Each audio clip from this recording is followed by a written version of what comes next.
I think of marriage is a certain thing, which is the context for procreation, for the building of the nuclear family. What about people that get married that don't have kids? Are you opposed to that?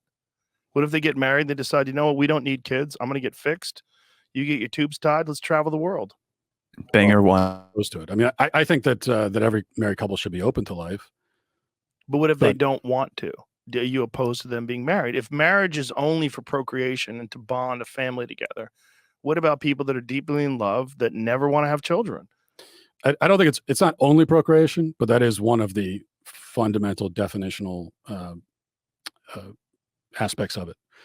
Of course, there's more to marriage just than that. And what about people that are infertile? They fall in love and they realize that they can have babies. They don't really necessarily want to adopt. Is that okay for them to be married? Because then by definition, marriage falls into a completely different thing, because then it's a bond of love. It's a union of love.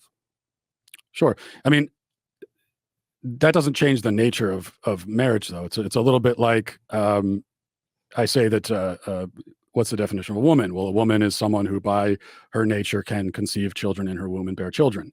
And then the response is always, well, what about women who are infertile? Does that destroy your definition of woman? And it doesn't, because it's still a woman's nature to bear children. Not every woman will, and there will be disease and infertility and old age and all these things that will preclude that, but it's still of her nature to do so. And I would say the same thing for marriage. I mean, it is natural in a marriage for procreation to occur. It's not always going to happen in reality, though, but that's still one of the natural functions of marriage. And married couples who can't conceive children, there are other ways to be parents, like adoption, for example, if they want to.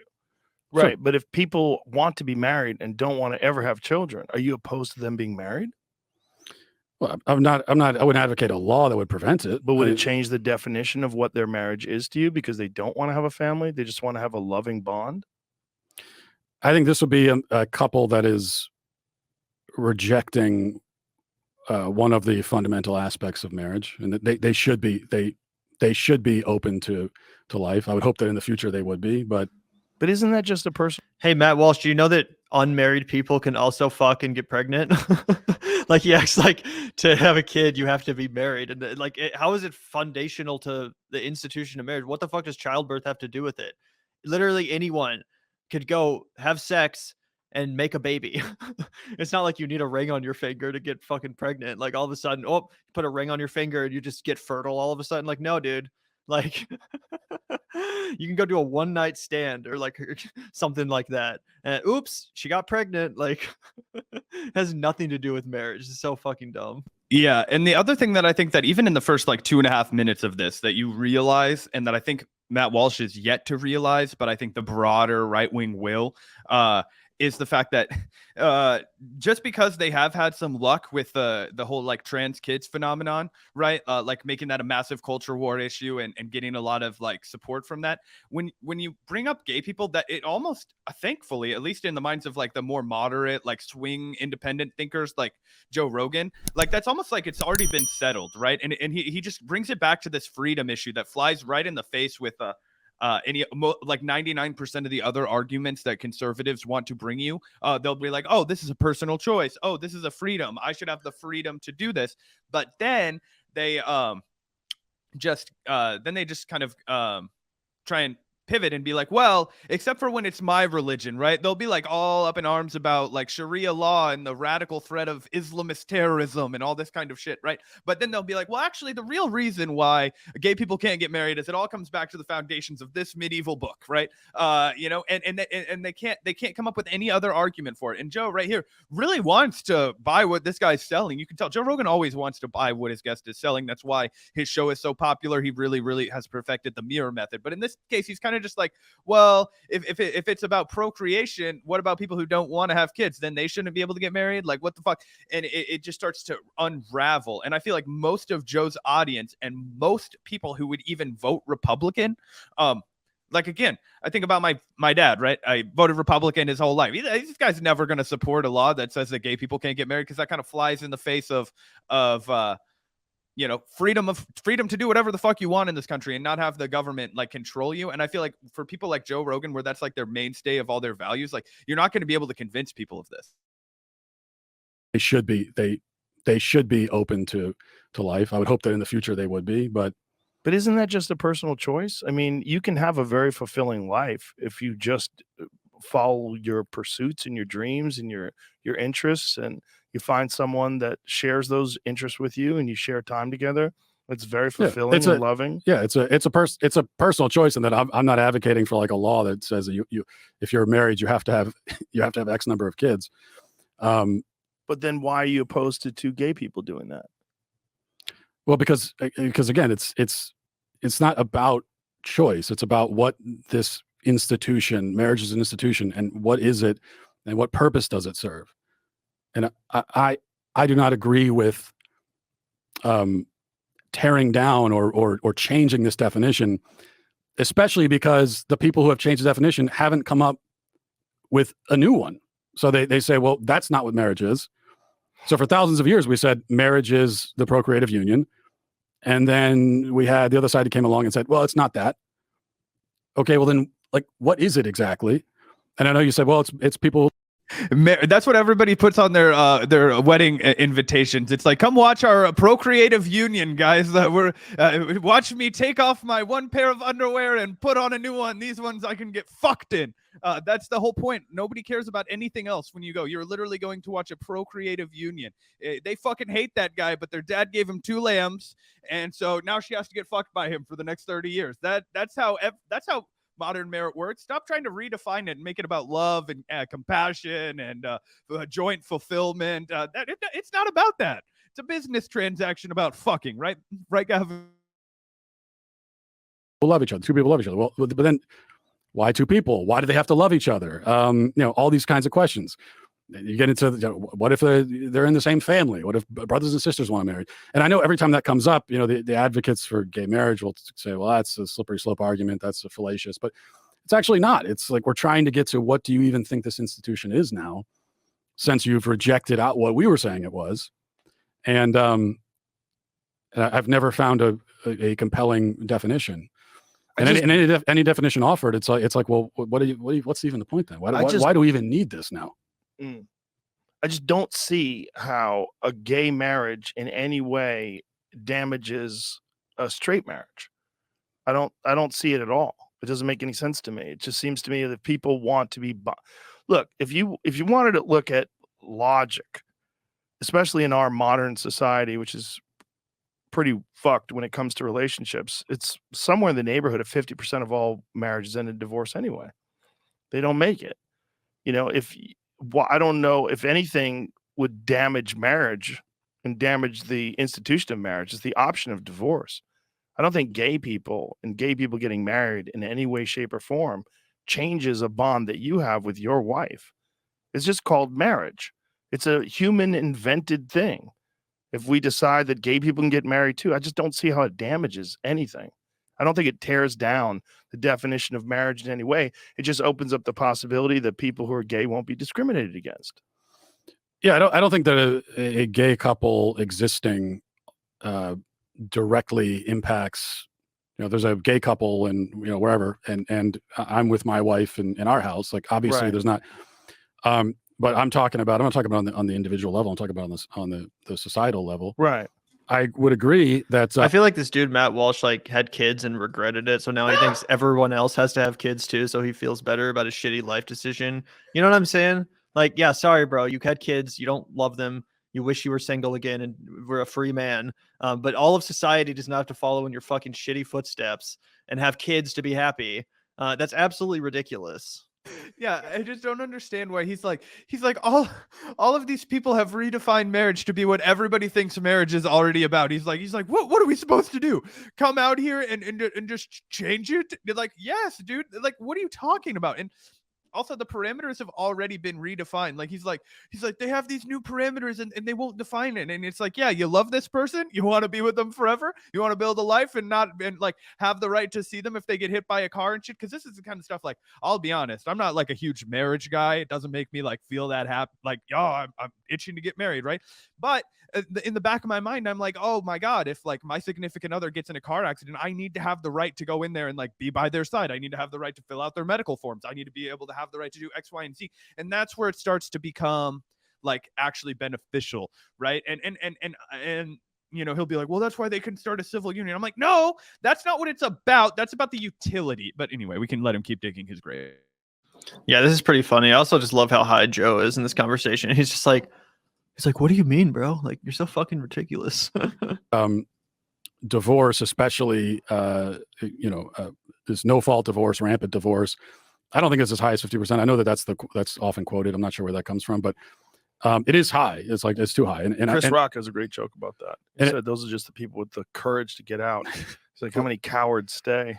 But it's also true that the advocates for what we call now traditional marriage, which I just call marriage, but the advocates for traditional marriage put themselves at a disadvantage by especially in the churches, like allowing this rampant divorce to occur. And then you've already sort of given up on some marriage is supposed to be monogamous and permanent, as well as procreative. Well, you've given up monogamy and permanence, and so now it's not. That's two of the three legs gone, and so now this assault was waged on the procreative part of it, and it was difficult to withstand it because the institution had already been weakened. So I agree with you there, but my answer to that is to try to reinforce what marriage is, not to just give up on it entirely. And I still think you're left with this question of, like, if marriage is not what I'm saying it is, then why do we even need it? What's the point? I mean, you're saying it's a man-made institution.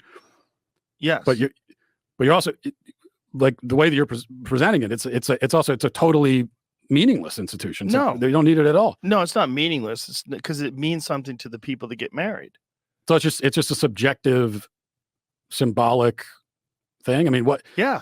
So if you're kind of what it is, look, there's a massive responsibility when you're married and when you have children to keep your family together and you raise and keep everybody happy and healthy. And there's great reward to that. Yeah. But it doesn't always work out. It's people change. People are fucked up. It doesn't always work.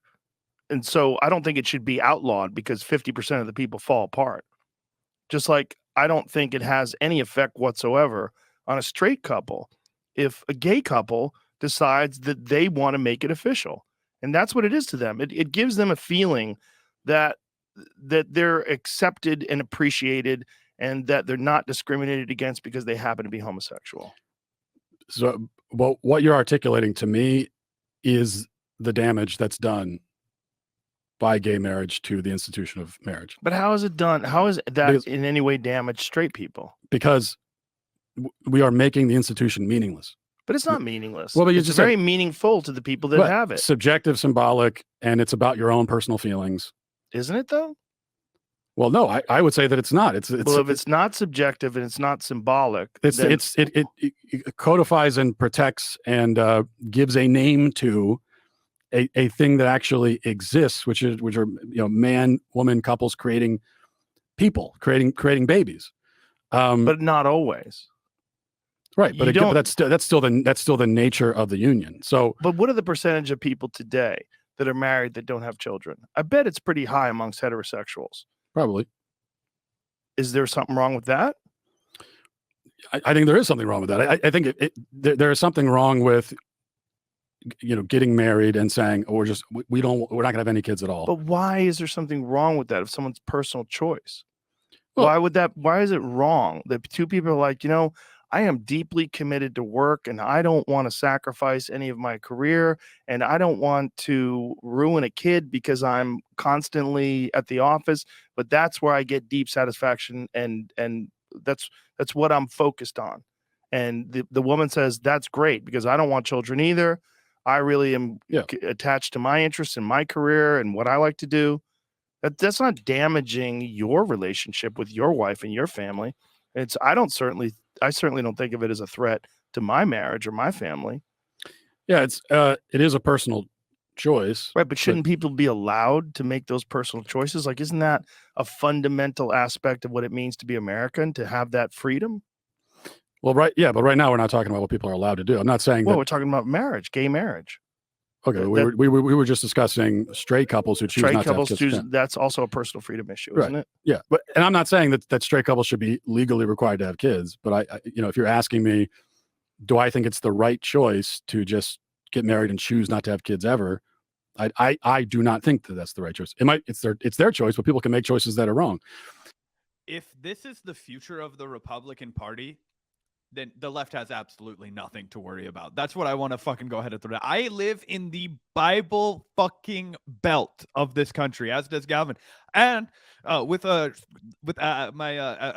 from like a 6-month stage away, I've lived here my whole fucking life. And I know a lot of people who are religious as shit, like really deeply religious. And even there, like, none of them are as horseshit crazy as Matt Walsh here. So if you can't even get the like people who go to church, believe in God, like believe in all of that shit, and they're all like, well, obviously there was a lot of like puritanical bullshit that was in the Bible. Like, I eat shellfish, I want gay people to get married, I fucking don't care if my clothes are made from 2 different materials, yada yada yada. But he has literal no argument for why he wants things to be this way, other than to say, like, I am an actual literalist, interpretist of the Bible. And then and when you start opening up that book, it's like 2001 again, back in the fucking American political thing. And people are just over it. Even the Republican Party's base isn't here for it. We talk about how the Republican Party's base wants legal weed, which is a big point of friction between some of the more old school leadership and some of the new younger guns that are trying to change the Republican Party.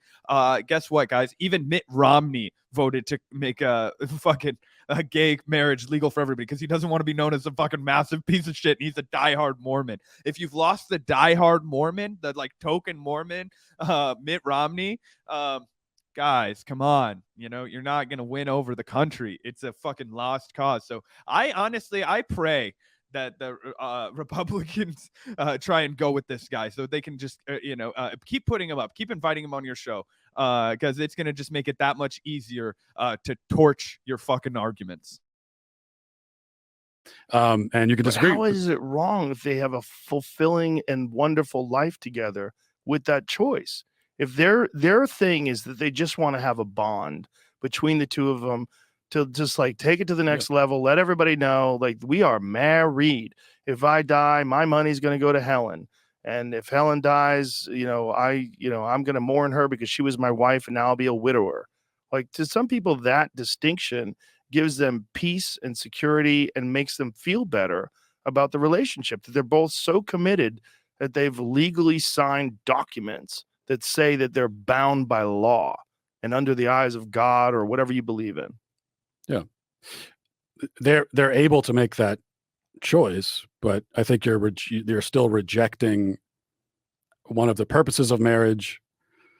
And in the scenario that you just outlined, you're also deciding to live a really self-centered life. You're saying, what if you're not? What if your work is very charitable? What if it benefits humanity in a deep way? What if you spend a lot of time doing, healthcare work and, social work, and you're deeply committed to your community? It's not selfish at all. You're just dedicating your time to something other than raising new human beings. But you're dedicating your life to enhancing other human beings that are around you. That's a hypothetical. It is a hypothetical. So is yours, right? Yeah, but I think most of the people that choose, like, we're not going to have kids, and the rate of those rates are declining, and the age when people first have kids is also going up, and all of that. Yeah. And most of the people that are making these choices, I don't think it's because they're involved in charity work. I do think that it is more. Who fucking cares? You outlined in the first time around, which is just like, well, this is what I'm doing. I have my job. I don't want to give it up. Yeah. Can I ask you a question, Gavin? But don't you think that people? What's up? Which one was your favorite of Jesus's children? I try and name them off. I can't remember. I didn't go to church very much, but there seems to be this guy that they were always talking about named Jesus that was going around and doing all this charity work, and I don't know, kind of a loon. He was saying he was God's son or whatever, but I can't remember what was his loin contribution to the fucking population. I can't fucking remember. A lot of people do think he was fucking Mary Magdalene. So, you know, maybe she just wasn't fertile enough or some shit. Who knows? People should have the freedom to live their life in that way. I think human beings vary widely in a huge way. And I think there's some human beings that find a very fulfilling life just reading books and traveling and experiencing different things and seeing art and doing whatever the fuck they want to do. And they don't necessarily have to have kids to live a fulfilling life that way. And if they choose to do that with someone who they have a loving bond with and who they get married to, I don't think it's a bad thing that they don't want to have kids. Well, I guess we have to, maybe we're running into a question of, you know, now you get to the real fundamental question. I think it's a fundamental freedom thing. Yeah. We're not disagreeing, I guess, on the freedom aspect of it, because again, I'm not saying that you should be required to have kids. But you're imposing your sensibilities and what you think is important in life to other people. But everybody has a different idea of what's important in life without hurting anyone. The thing is, like, what I'm saying is these people that are married, that don't have children, they're not harming anyone. They're not harming these unborn children that they never have. They're not harming anyone. And it doesn't affect your relationship with your family and your marriage at all. Yeah, but I'm not imposing myself on them or harming them by answering a question about how I feel about their choices. Right, but nor are gay people doing that to you. I think the harm comes from, on a societal level.